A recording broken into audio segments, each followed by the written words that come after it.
આ તરફ નર્મદામાં પણ સરદાર સરોવર ડેમની સપાટીમાં સતત વધારો થઈ રહ્યો છે।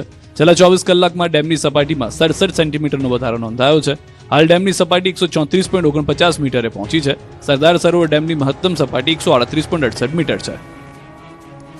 બનાસકાંઠામાં ઝરણા વહેતા થયા, અંબાજીમાં માઉન્ટ આબુ જેવો માહોલ। ગુજરાતમાં વરસાદી માહોલ વચ્ચે કુદરતે પણ જાણે સોળે કળાએ શણગાર સજાવ્યો છે। ક્યાંક ઝરણા વહેવા લાગ્યા છે તો ક્યાંક વરસાદ અને ધુમ્મસે મનમોહક નજારો સર્જ્યો છે। બનાસકાંઠાના વડગામમાં માત્ર 3 ઇંચ વરસાદથી જ પાણીયારી પાસેના ઝરણા સક્રિય થઈ ગયા છે। ધસમસતા પાણી સાથે વહેતા ઝરણામાંથી સમગ્ર વિસ્તારમાં આહલાદક દ્રશ્યો સર્જાયા છે। વરસાદના પગલે કુદરતી સૌંદર્ય પણ ખીલી ઉઠ્યું છે।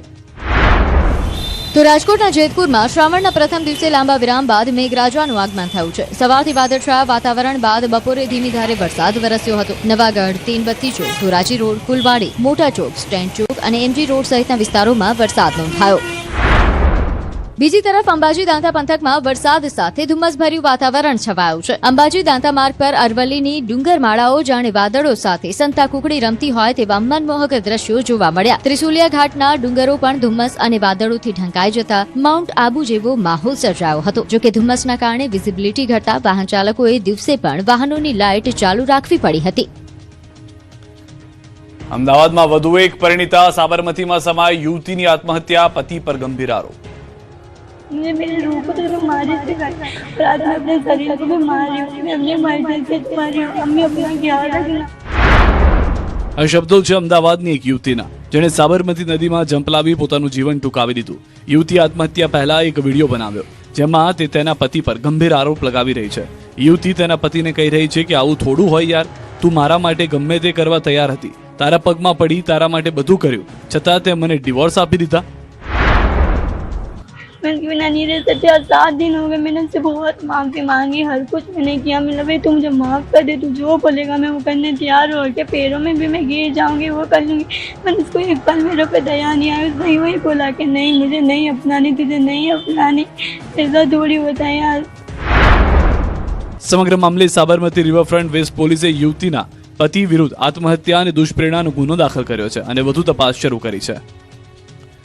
ભાવનગરની સમરસ હોસ્પિટલ વિવાદમાં આવી છે। આ વખતે હોસ્ટેલની અંદર ગર્લ્સ બાદ બોયઝ હોસ્ટેલ ભોજનમાં નીકળી છે યાર।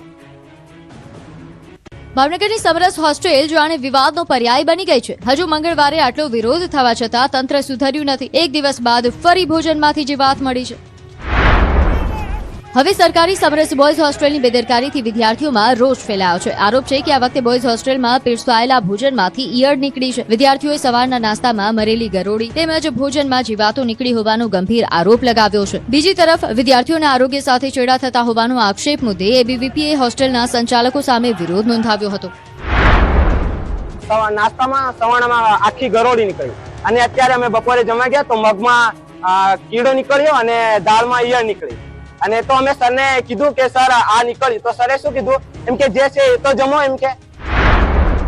મહત્વનું છે કે અગાઉ સમરસ ગર્લ્સ હોસ્ટેલમાં ભોજનમાં વારંવાર વંદા, જીવાત, પ્લાસ્ટિક કે સિગારેટ જેવી વસ્તુઓ નીકળતી હોવાનો આરોપ લાગ્યો હતો। એટલું જ નહીં, વિદ્યાર્થીનીઓએ આરોપ લગાવ્યો હતો કે ભોજન અંગે નકારાત્મક રિવ્યુ ન આપવા માટે પણ તેમને દબાણ કરવામાં આવે છે। માત્ર ભોજન જ નહીં, પીવાના પાણીની પણ પૂરતી વ્યવસ્થા ન હોવાનો આક્ષેપ છે। ત્રીજા માળે રહેતી વિદ્યાર્થીનીઓને પાણી ભરવા માટે 9મા માળે